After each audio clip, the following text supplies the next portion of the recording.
ज़िंदगी मुसलसिल अज़ाब अज़ियत ऐं ॾुखनि जी अहिड़ी पेड़ा जो नालो आहे जिते इंसान मुसलसिल पीड़िबो रहे थो। ज़िंदगी किन कैफ़ियतुनि में जिबर खे बर्दाश्त करण जो नालो आहे त वरी किन कैफ़ियतुनि में जिबर जहिड़े कहर जे अखियुनि में अखियूं ॾेई वेड़ ऐं जिदोजहद जो नालो आहे। ज़िंदगीअ जे हक़ीक़तुनि खे सम्झण ऐं सम्झाइण वारे सवाल खां वेंदे जिबर खे सम्झण ऐं उन सां जिदोजहद ऐं वेड़ करण हर आम माण्हूअ जी वस जी ॻाल्हि नाहे, पर ज़िंदगीअ जे उन पेचीदा सवाल खे जेको इंसान सम्झे थो, यकीनन इहो ई अज़ीम इंसान बि आहे त वरी उन जी अज़मत तॾहिं ई हक़ीक़ी अज़मत जी बुलंदीअ जे महराज ताईं पहुचे थी जॾहिं हू पंहिंजे इल्मी अकुली ऐं मंतकी सोच वसीले ज़िंदगीअ जे सवाल खे सम्झण सां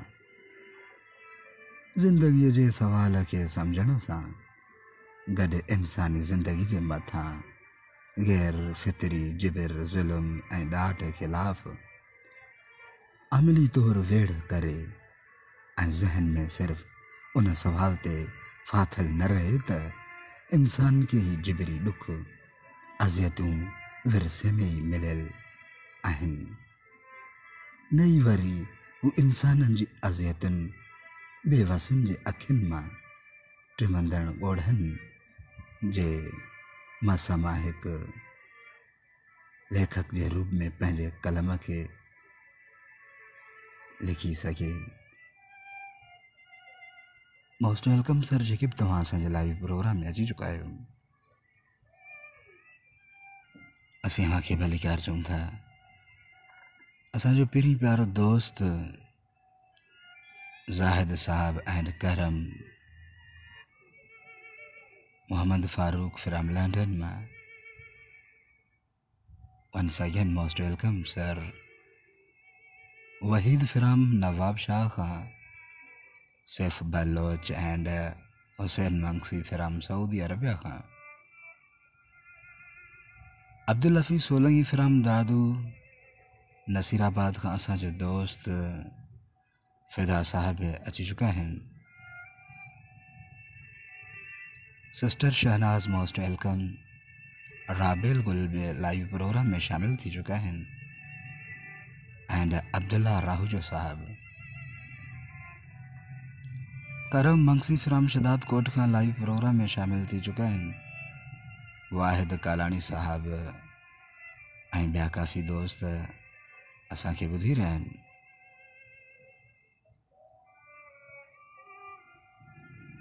शकील अहमद साहब असांजो पहिरीं प्यारो दोस्त। अयाज साहब भी लाइव प्रोग्राम में शामिल थी चुका है। असीं संदस के भलीकार चऊं था।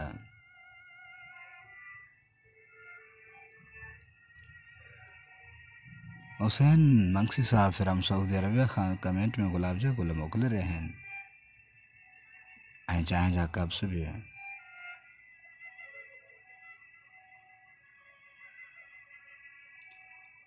मेहरबानी हुसैन बख्श मंगसी साहब मोस्ट वेलकम। शायद जो कुछ सिग्नल जो प्रॉब्लम है।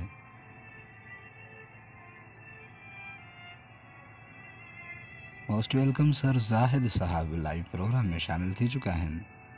सुल्तान अहमद गोपांग असांजो दोस्त।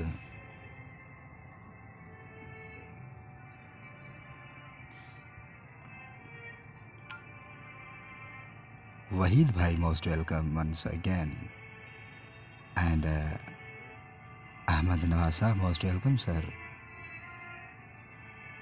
नादर साहब भी लाइव प्रोग्राम में शामिल थी चुके हैं।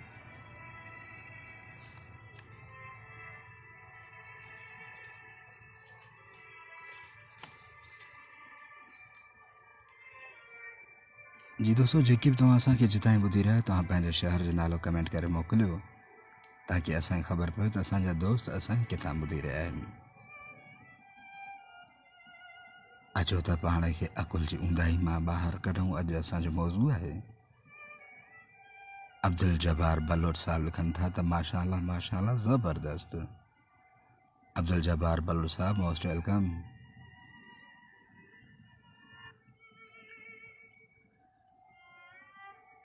असांजो पहिरीं प्यारो दोस्त यूसुफ जमील लगारी साहब लाइव प्रोग्राम में शामिल थी चुका आहिनि। अॼु असीं उन्हनि जूं ॻाल्हियूं अव्हांखे कुझु ॿुधाईंदा हलूं। यूसुफ भाई ठरी मीरवा खां राइटर माण्हू आहिनि। अच्छा, असांजो दोस्त बि ज़ाहिद साहब बि लाइव प्रोग्राम में शामिल थी चुका आहिनि।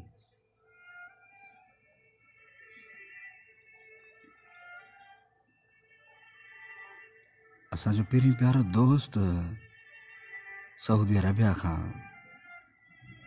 वहीद साहब मोस्ट वेलकम। एंड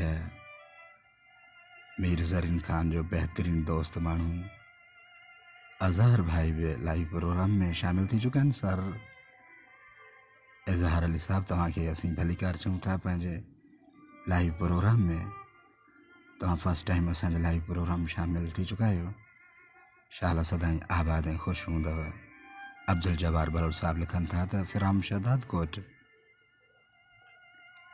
इंसान खे कुदरत वारे इहा सलाहियत ॾिनी आहे त हू काइनात जे राज़नि ऐं रमज़नि खे सम्झण लाइ उन्हनि जो तमामु वेझे खां जाइज़ो वठे, पंहिंजे मुशाहिदे में उहे शयूं आणे जेके संदसि इल्म में पहिरियां न हुया। उन सॼे कारगुज़ारी खे पाया तकमील ताईं पहुचाइण जो जेको मुखिया किरदारु अदा करे थो सो आहे इंसानी दिमाग़, इंसानी अकुल, जंहिं वसीले इंसान पंहिंजे ॾाहप फ़हम ऐं सम्झ खे कुतुब आणे शयुनि जी छंड छाण करे थो। रोशन ख़्याल माण्हू दुनिया खे तरक़ी वठण लाइ पंहिंजो किरदारु अदा कंदा आहिनि। मुआशिरे जी तरक़ी लाइ पाण पतोड़ींदा आहिनि। खेनि पंहिंजे न बल्कि ईंदड़ नसुल जे मुस्तक़बिल जी परवाह हूंदी आहे। खेनि इहो फ़िकिर हूंदो आहे त उन्हनि जो ईंदड़ नसुल हर क़िस्म जे झंझट तोड़े आज़ार खां परे हुजे। उहे माण्हू हूंदा आहिनि अकुल वारा, जिन खे अञा बि ईअं चइजे त जिन जो दिमाग़ सालिम हूंदो आहे संदसि अकुल सलामत हूंदो आहे। उन्हनि जे बरअक्स ॿिए तरफ़ वारे हिकु अहिड़ो टोलो आहे जंहिंजे अकुल ऊंदाह में सफ़र करे थी पई, जिन वटि अकुल जी ऊंदाही जो अलमियो आहे। असांजो पहिरीं प्यारो दोस्त महबूब माण्हू शहदाद कोट मां इज़हार अली साहब लिखनि था त थैंक यू सर, असीं अव्हांजा ख़ादिम आहियूं, महिरबानी। शाला सदाईं आबाद ऐं ख़ुशि हूंदव। नवाब साहब मीर ज़रीन खान जा तव्हां बहितरीन दोस्त आहियो, असांजा सलाम ज़रूरु अर्ज़ु कजो। नवाब साहब खे अर्ज़ु कजो त कंबर FM 608 लाइव प्रोग्राम में अव्हांखे यादि कयो वेंदो आहे। महिरबानी सर इज़हार साहब। We have too much respect in our heart for you without any greed. Sir असांजे दिलि में प्यार मोहब्बत चाहत आहे अव्हां लाइ, वॾी महिरबानी। नज़ीर अली साहब लिखनि था त नज़ीर अहमद मंगसी फिराम कंबर जान मोहम्मद तुनियो फिराम सऊदी अरबिया मां लाइव प्रोग्राम में शामिल आहिनि। ओस्मान साहब एंड वहीद फिराम नवाब शाह मां।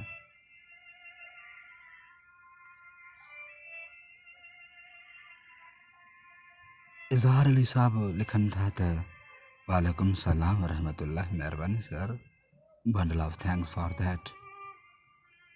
नादर मांगसी फिराम झल मांगसी का लाइव प्रोग्राम में शामिल थी चुका है। अब्दुल गफ्फार खान साहब लिखन था त सलाम साईं। वालेकुम सलाम रहमतुल्लाह। मेहरबानी सर। अब्दुल गफ्फार सनाला चांडियो सैफुल्लाह बुरड़ो, मेहरबानी सर। तव्हांजी पूरी टीम जो सलाम असां वटि पहुची चुका आहिनि। Bundle of thanks for that. करम मंगसी भी लाइव प्रोग्राम में अची चुका आहिनि। शदादकोट खां। इज़हार साहब असीं वधीक अव्हांखे ॿुधाईंदा हलियूं त हिकु अहिड़ो अलमियो जेको उन्हनि खे सोचण लोचण तोड़े पुछण वारी सलाहियत खां महरूम कयूं वेठो आहे। हाणे जॾहिं उहे माण्हू मुआशिरे जे कंहिं मख़सूस पहलू या वरी ख़ासि पहलू ते ॻाल्हाइण सोचण या को ख़्यालु वंडण जो इरादो कंदा आहिनि त उन्हनि जो अकुलु ऊंदाहे जे अलमीअ में अची वेंदो आहे। उन्हनि जो शऊर यरगमाल थी करे मुनफ़ी सोचनि वटि नज़रबंद थी पवंदो आहे। अकुल जी ऊंदाहे जो इहो अलमियो खेनि एतिरो बि सोचणु न ॾींदी आहे त तव्हां कहिड़नि बुनियादनि ते उन्हनि शयुनि खां महरूम कया विया आहियो। जान मोहम्मद तुनियो साहब फिराम सऊदी अरब मां लिखनि था त माशाअल्लाह माशाअल्लाह अदा छा हाल आहे, ख़ुशि आहियो। महिरबानी सर, अल्हम्दुलिल्लाह, अल्लाह ताला जा एहसान, हर तरह जी ख़ैर ख़ैरियत दुआऊं, महिरबानी। इंजीनियर मुहर्रम खान मंगसी साहब लिखनि था त ज़बरदस्त, महिरबानी sir, bundle of thanks for that.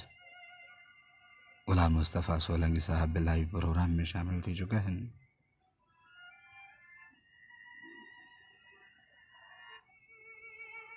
And Sultan Ahmed Gopang साहब,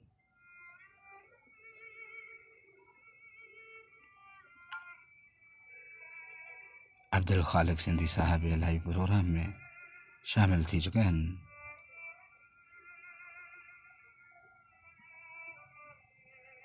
खालिक भाई भी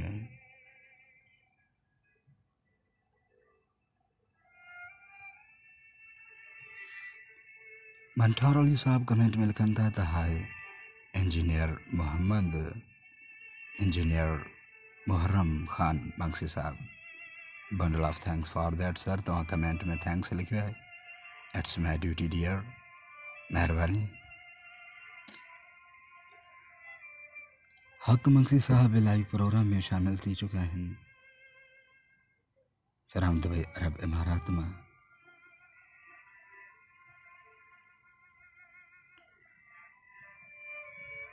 वहीद फिराम नवाब शाह में। अब्दुल गफ़ार मंगसी साहब फिराम कंबर में। असांजो पहिरीं प्यारो दोस्त महबूब मानू अब्दुल गफ़ार मंगसी साहब, मोस्ट वेलकम सर। साहब के जो तव्हांजो नींगर आहे उनखे असांजा सलाम।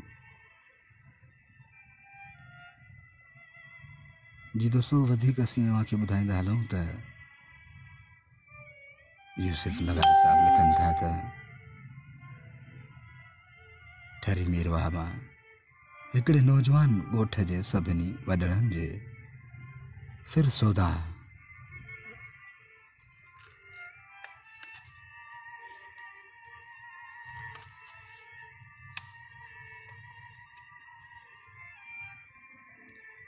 Most welcome sir. Jan Mohammad Tunio साहब तव्हां लिखियो सदा खुश रहो। मोहम्मद अली मंगसी साहब, मोस्ट वेलकम। इमामदीन अब्बासी साहब असांखे ॿुधी रहिया आहिनि मोरे शहर खां, महबूब माण्हू, most welcome sir. Sagar Gohram Jagirani साहब, मोहम्मद अली मंगसी लिखनि था त thanks sir, it's my duty to give everyone respect.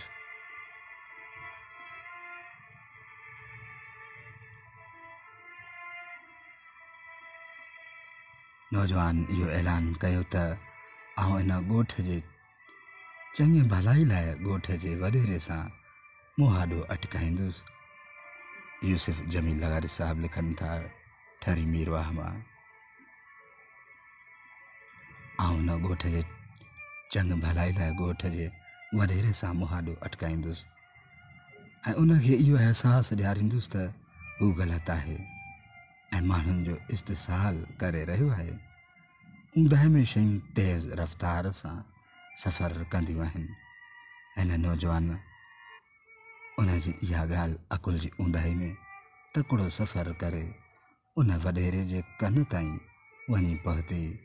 वॾेरो जेको पिणु अकुल जी ऊंदहि वारे गार जो लठ सरदार हो, सोते हुक्म ॾिनो त उन बदतमीज़ कल कलो के छोकिरे खे अहिड़ी त इबरतनाक सज़ा ॾिनी वञे जो ॿीहर ईंदड़ नसुलनि ताईं को बि फ़र्द अकुल जी ऊंदाही वारी नगरी सां हथ चुरांद करण जी जसारत न सारे।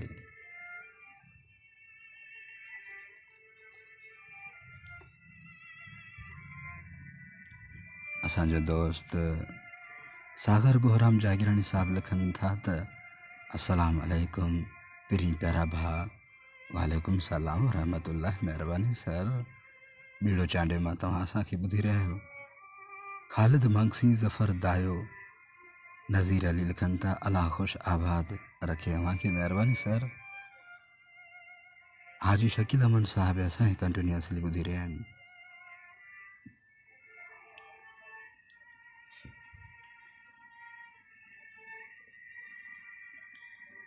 राहिब बहलीम साहब most welcome. Bundle of thanks for that.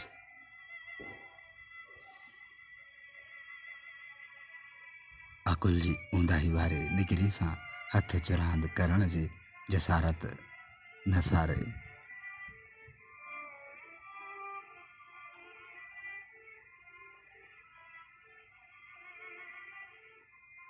Once again most welcome। रहीम बहलीम साहब लिखनि था त अस्सलाम अलैकुम अदा साईं। वालेकुम सलाम वरहमतुल्लाह सर। राहिब बहलीम साहब तव्हां असांखे किथां खां ॿुधी रहिया आहियो? तव्हां पंहिंजे शहर जो नालो कमेंट करे मोकिलियो। Bundle of thanks for that.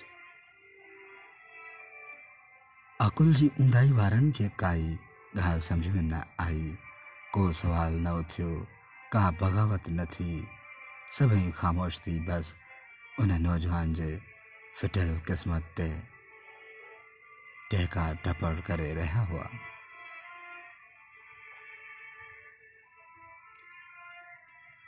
जी दोस्तों, उन वॾेरे इबरतनाक सज़ा जो हुकुम ॾेई छॾियो त जीअं ॿीहर ईंदड़ नसुल ताईं को बि फ़र्द अकुल जी ऊंदाही वारे नगरी सां हथ चुरांद करण जी जसारत न सारे। कुल के 4 ॾींहं मस गुज़रिया त ॻोठ जे ॿाहिरियां पके वाटर वटि उन ई नौजवान जो थधो बणियल जिस्म उतां जे माण्हुनि खे लभी पियो। हिकु अहिड़ो जिस्म जंहिंजे लभण खां पोइ बि अकुल जी ऊंदाही वारनि खे काई ॻाल्हि सम्झ में न आई।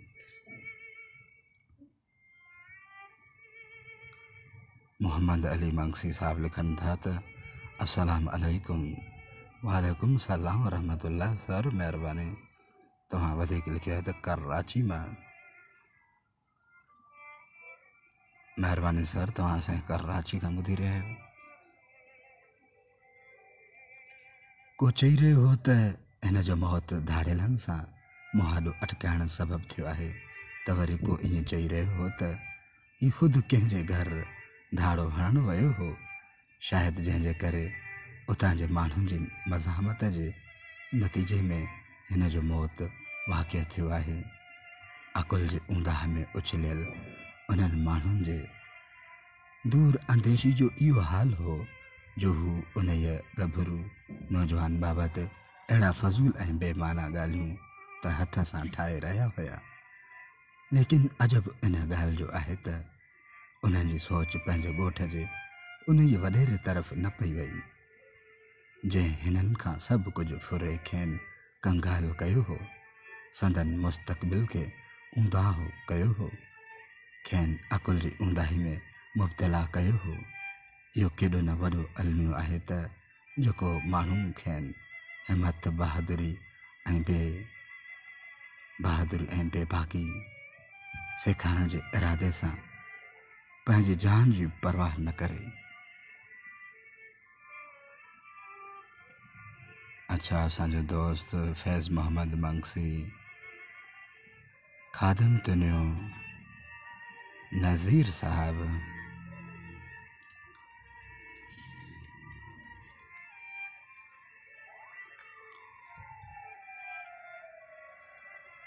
जी दोस्तों, तव्हां पंहिंजे शहर जो नालो लिखंदा वञो ताकि ख़बर पए त असांजा दोस्त असांखे किथां ॿुधी रहिया आहिनि। राहिब बहलीम साहिब असांखे कंटिन्यूसली ॿुधी रहिया आहिनि। मोहम्मद अली मक्सी साहिब कंटिन्यूसली। ज़फ़र दायूं साहिब लिखनि था त अस्सलाम वालेकुम या अली मदद। वालेकुम सलाम वरहमतुल्लाह मौला अली मदद। सर तव्हां वधीक लिखियो आहे त तालका बाकराणी मां ज़फ़र दायूं। साईं कहिड़ा हाल आहिनि? साईं तव्हांजो आवाज़ मां अखी में सिर खां बि मिठो आहे। ज़बरदस्त प्रोग्राम, तमामु बहितरीन, महिरबानी सर।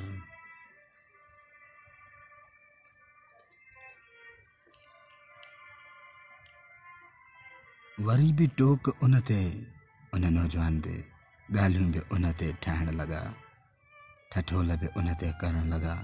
उन जी बहादुरी खे सम्झण जी बजाए कंहिंसि चोर ऐं धाड़ेल हुजण जा संदन हथ चुरांद कया विया। उन खां वधीक अञा कहिड़ा अलमिया जनम वठनि। ही धरती त उहे अलमी जी धरती।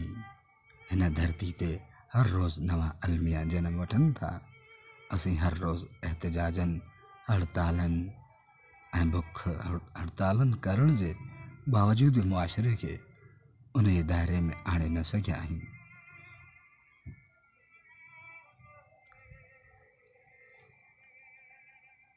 बहलीम साहब असांखे कंटिन्यूसली ॿुधी रहियो आहे।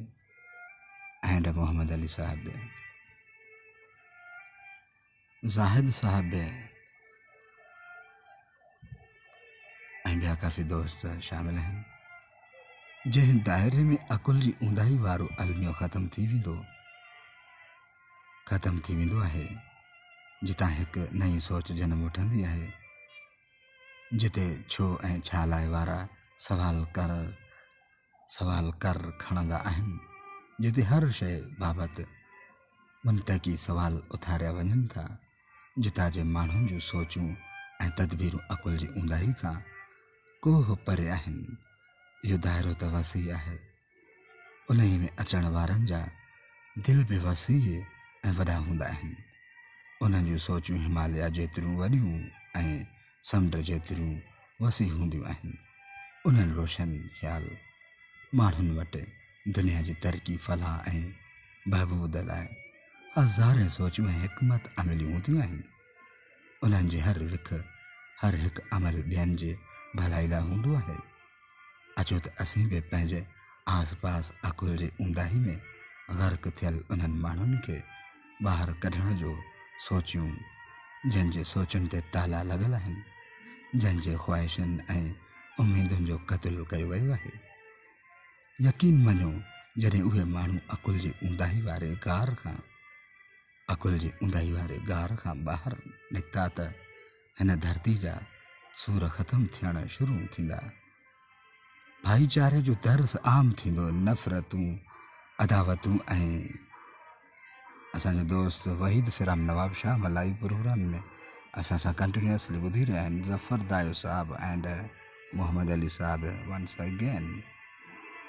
मोहम्मद अली मक्सी लिखनि था त अदा मां कराची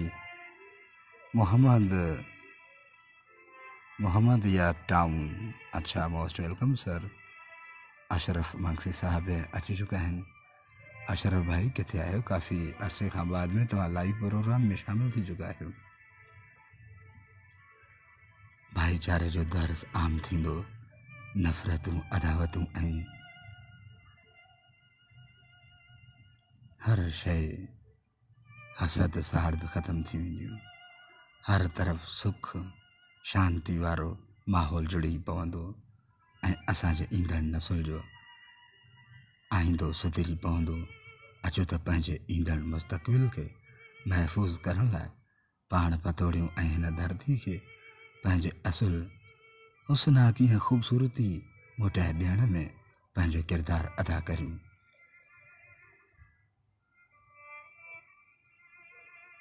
जी दोस्तों, हाणे असांखे ॾियो इजाज़त। पंहिंजो ख़्यालु रखो। जॾहिं बि तव्हां को रोड रस्तो क्रॉस कयो त दाएं बाएं ॾिसंदा कयो, छो त अव्हांजी ज़िंदगी सां, अव्हांजी ख़ुशियुनि सां ॿियनि जी ज़िंदगी ऐं ॿियनि जूं ख़ुशियूं बि जुड़ियल आहिनि। अशरफ मक्सी साहब कुछ लिखी रहे हैं। असां सां कंटिन्यूअसली प्रोग्राम में राहिब बहलीम साहब आहिनि, मोहम्मद अली मक्सी बि एंड सागर गोराम जागीरानी साहब ऐं ॿिया काफ़ी दोस्त। फहद अज़ीज़ लगारी साहब हाणे लाइव प्रोग्राम में अची चुका आहिनि। ठहरी मीरवाह मां फहद अज़ीज़ लगारी साहब अॼु असांजो मौज़ू तमामु बहितरीनु हुयो। यूसुफ जमील राइटर माण्हू जो कुझु असीं संगत खे ॿुधायो हुयोसीं। तव्हां काफ़ी देरि करे अची चुका आहे असांजे प्रोग्राम में। राहिब बहलीम साहब लिखनि था त जी अदा साईं कंबर लॻ ॻोठ गढ़ी छुटो बहलीम खां अदा साईं सिर्फ़ु 4 किलोमीटर जे दूरी ते आहे।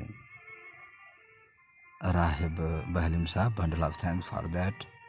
महिरबानी सर, जिते बि हुजो शाल सुखिया हुजो, असांजो दुआऊं अव्हां सां गॾु आहिनि। अशरफ मक्सी साहब लिखनि था त सलाम अलैकुम। वालेकुम सलाम वरहमतुल्लाह। महिरबानी सर, तव्हां लिखियो त सलाम क़बूल हुजे। वालेकुम सलाम, महिरबानी। अशरफ मक्सी जो टंडरो जाम खां महिरबानी। फहद अज़ीज़ लगारी साहब लिखनि था त महबूब माण्हू असां देरि पहुतासीं। महिरबानी सर, देरि ई सही, महिरबानी। रईस अहमद ख़ान सोलंगी साहब बि प्रोग्राम में अची चुका आहिनि। एंड फहद अज़ीज़ लगारी साहब लिखनि था त प्रोग्राम ॿुधी थो वठां। महिरबानी सर।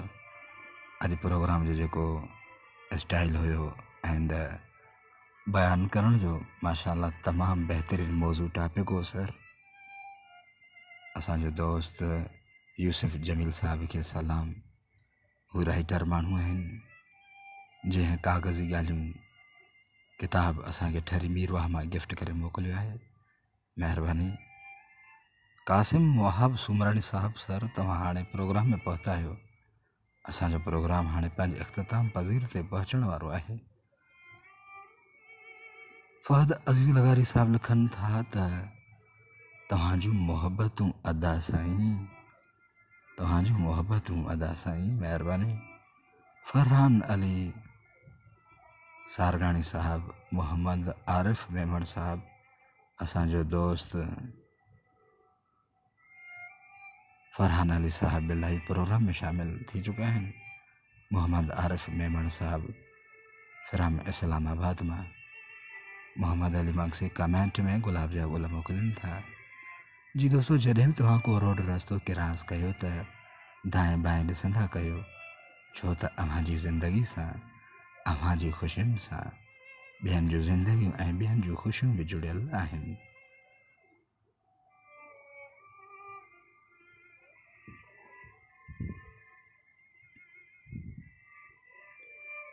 अब्दुल वहाब चांडो साहब हाणे पहुता आहिनि लाइव प्रोग्राम में, जॾहिं त असांजो प्रोग्राम पंहिंजे इख़्तिताम पज़ीर ते पहुची चुको आहे।